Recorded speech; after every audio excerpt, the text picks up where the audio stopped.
Hi everyone, I know a lot of you guys are playing the Tal Rasha Meteor wizard in Season 28, and I keep getting a lot of questions about it, regarding especially survivability and lags.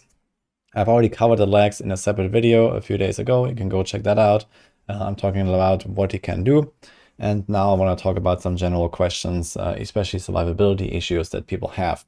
Because that's really the one thing holding people back from clearing the high GRs and going all the way to GR 150.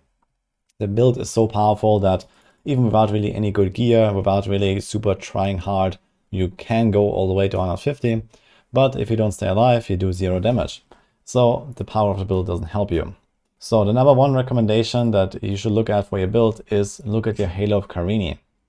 So the Halo of Carini is the one thing in this build that gives you a lot of toughness, 80% damage reduction that multiplies the toughness by ×5 if you have a perfect roll. And this is extremely important to get to a high value.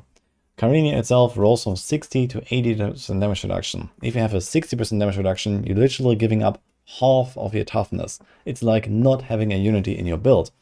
So I already highlighted this a lot in my original build guide. The high Carini roll is the key. So if you can't get a good Carini, and it is very difficult to get a good one, you should stick it in the cube.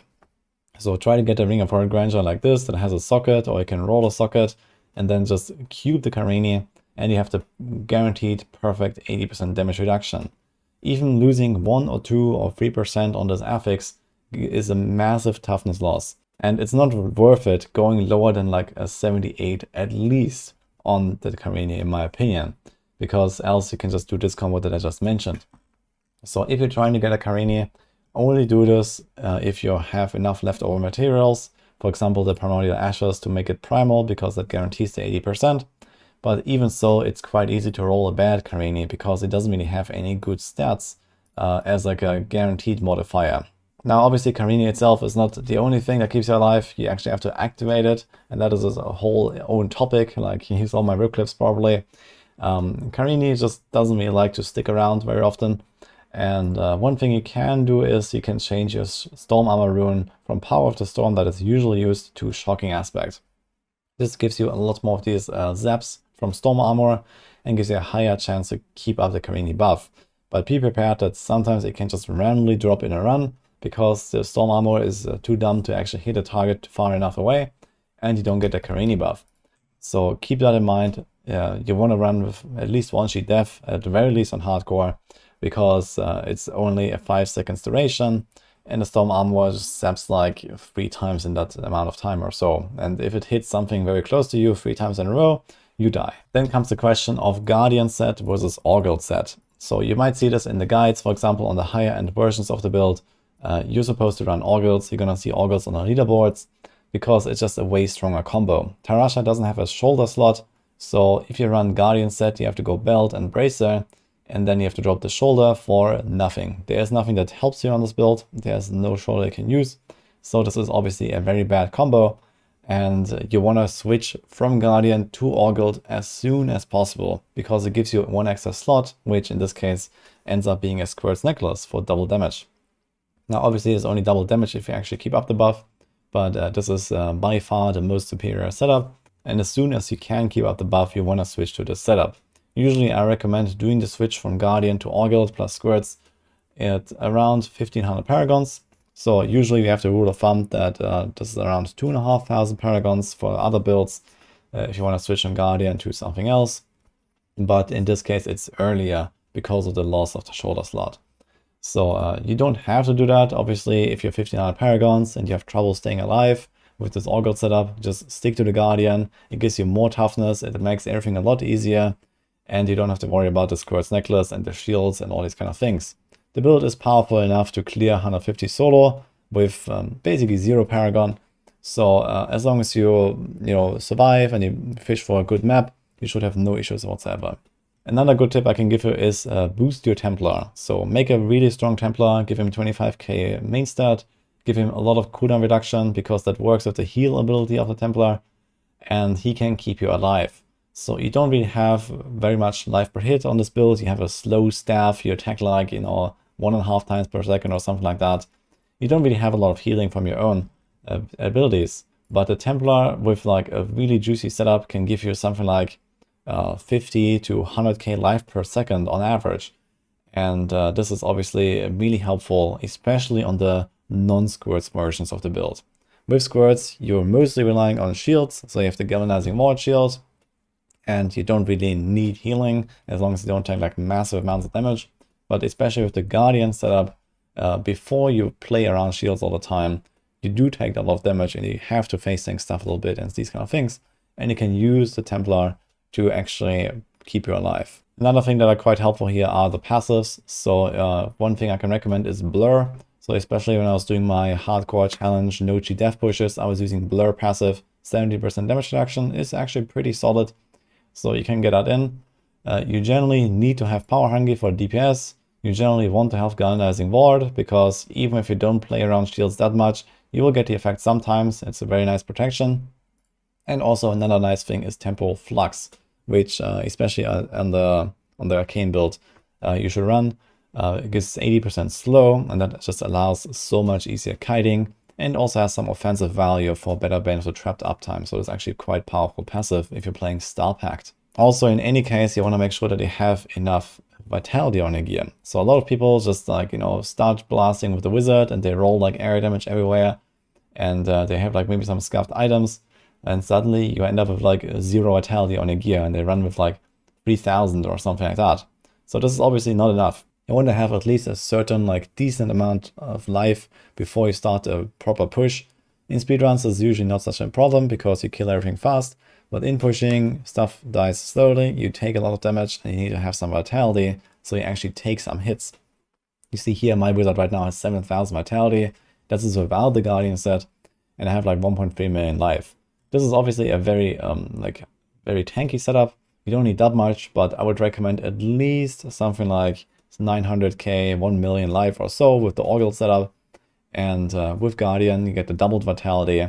So that would be somewhere in the range of like 1.5 to 2 million life with like 10k vitality or something like that. So some slots where you can really get a lot of life efficiently is the gloves. So just go with vitality gloves like this.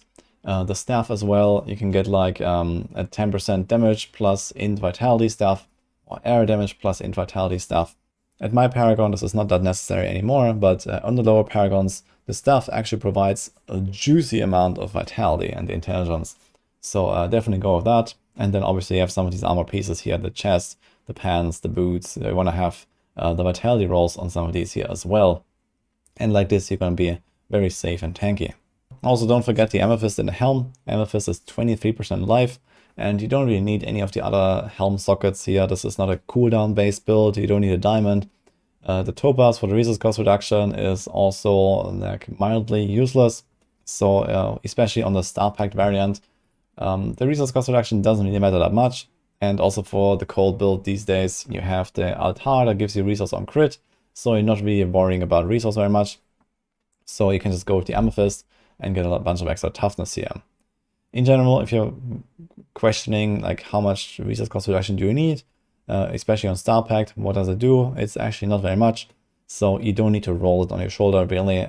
This is only some high-end stuff, I would say, where you can go like a resource roll or two, or maybe the topaz in the helm, but you shouldn't worry about it until way later. This is like the last thing you put into your build, in my opinion. So it just has like a few extra % damage because you can spend more resource on the Star Pact, and it especially helps out a little bit on the boss, because there you don't have a lot of resources, but outside of that, it's not really doing much. Also, a lot of people ask me about strength gems, so you might have seen this in certain guides or certain like planners and stuff like that. Strength gems are useful on builds that don't rely on shields. So for example, like some of the Switch Doctor builds, I have like a planner open here, the Mundunugu Spirit Rush, for example. At the higher end of Paragons, or when you run Guardian set, strength or dexterity give you a good bunch of armor, which you can actually see here in the stats if you mouse over them. You get 1 armor per strength or dexterity, and you get 1 all res per 10 intelligence. And the way that defensive stats work in Diablo 3 is that you kind of want to even them out as much as possible. So the best case scenario is you have a 1 to 10 ratio between armor and all res, which obviously on something like Tal Rasha is like undoable. because of the extra already you get. But this also makes armor quite valuable. But again, this is usually something that you go for later when you're like, 4, 5, 6k paragons or something like that. So this is why it's in the planners, but it is not necessarily something you want to do at the lower end, because there you can just go like straight int and try to survive, or go with vitality. And the vitality will just give you like a juicier boost in toughness. And especially on builds like on the wizard, where you rely on shields, like the galvanizing ward, for example, those scale 1-to-1 with your toughness. So usually these rubies or dexterity gems in your armor give you slightly less toughness than, for example, vitality gems. And all you care about for shield builds is the raw toughness and not the recovery. So the main advantage of having armor gems is that you get higher recovery values, so they can stay alive easier in the fight. And lastly, some general tip about how to push high greater rifts is just when you're attacking, when you're fighting monsters, first of all, try to make large pulls. Like the larger the pulls, the better, especially with Star Pact. You rely on large pulls to get this resource back from the resource on crit, from the magic weapon conduit. This is how you deal damage with this build. So when you try to push 150, for example, and you just can't make time, then this is the reason you have to fish for a good map. That's not very hard to do. It takes like a minute. And then you also have to fight large pulls and not try to finish off like every single lead pack. Kite them around, kite them together with some trash monsters, and blow them up together. And in those large pulls, you fill up your resources really fast from all this arcane power on crit. And this is how you deal all of this damage, especially when you combine this with an empowered shrine. So try to press the potion as much as possible. Try to get the empowered shrine. It doubles your resource generation, which is a massive damage boost on this build. And like this, you're going to destroy everything. And obviously, when you're fighting enemies, try to not stand still all the time. So especially on a build that's not like super tanky, like the Tal Rasha wizard. It doesn't have bad toughness, but it's not like a tank. You want to try to stutter-step a little bit like this, maybe, try to sidestep a little bit like incoming projectiles. Try to kite enemies around a little bit. And this also massively reduces the incoming damage. So you don't want to like just, jump into the Oculus ring and just stand there. But even in Oculus ring, you can do like left, right, a little bit like this. This will usually prevent a lot of the incoming projectiles from hitting you, or even like monsters that try to run at you. This is just like a general tip that I can give you. And that's also it for what I have here on the Tal Rasha wizard. So to sum it up, get a good Carini or stick it in the cube, get enough vitality, don't play Aughilds and Squirts before 1500 paragons at least, and also try to just make those large pulls and stutter-step around a little bit to survive. Hope you enjoyed this video and it helps you with your own pushes. If you haven't done 150 yet, then good luck with that. Otherwise, good luck in the remaining season 28. Hope you like this one, and see you guys next time.